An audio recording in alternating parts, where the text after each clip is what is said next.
Dans cet exercice, il faut déterminer une résistance équivalente vue entre A et B. Donc, analysons le circuit. Pour analyser le circuit, le plus simple, on va se mettre à la place des électrons. Donc, imaginez les deux électrons. Un électron qui va choisir ce chemin-là, si on les injecte depuis le point A, il va choisir ce chemin-là. En traversant la résistance R, il va perdre certaines quantités de l'énergie et il va arriver au point C avec certains potentiels.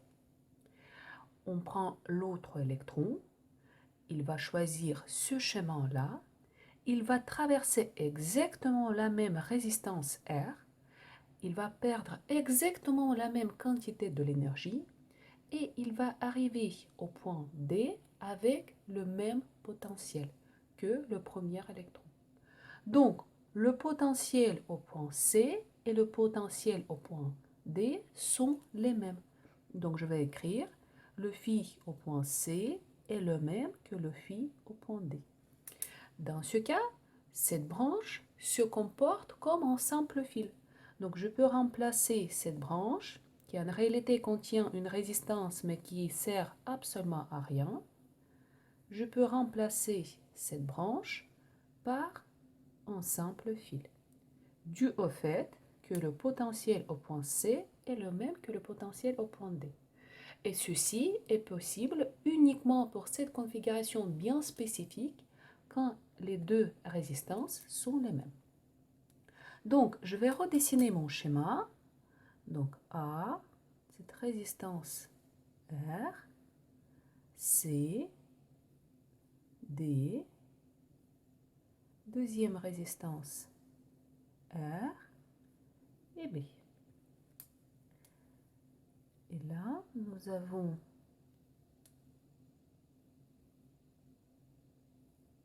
résistance R et nous avons deuxième résistance R tout en haut. Je continue. Vu que nous avons les deux points avec le même potentiel, en plus, je peux appliquer la méthode de collage. Donc, je vais raccourcir ce fil entre C et D de telle façon pour que les deux points se superposent, vu que c'est le même potentiel. Donc, C, D, je vais raccourcir ce fil pour obtenir un seul point C, D, un seul nœud, vu que c'est le même potentiel. Donc, je redessine. Ici c'est A, ici c'est B. Juste un petit rappel, chaque fil rééquilibre les potentiels. Donc, ici R, je vais marquer un seul point que je vais appeler CD. Ici, deuxième R, B, A, c'est fait. Maintenant, la résistance du haut et la résistance du bas.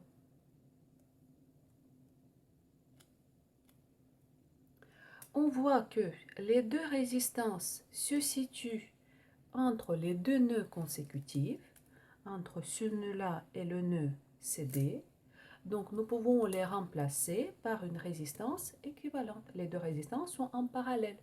Donc, vu que les deux résistances sont en parallèle, les deux résistances sont les mêmes. Donc, la résistance équivalente, ce sera la demi de R. Je vérifie. Donc, 1 sur R équivalente, 1. Ce sera 1 sur R plus 1 sur R égale 2 sur R. Donc, R équivalente 1, ça sera R sur 2.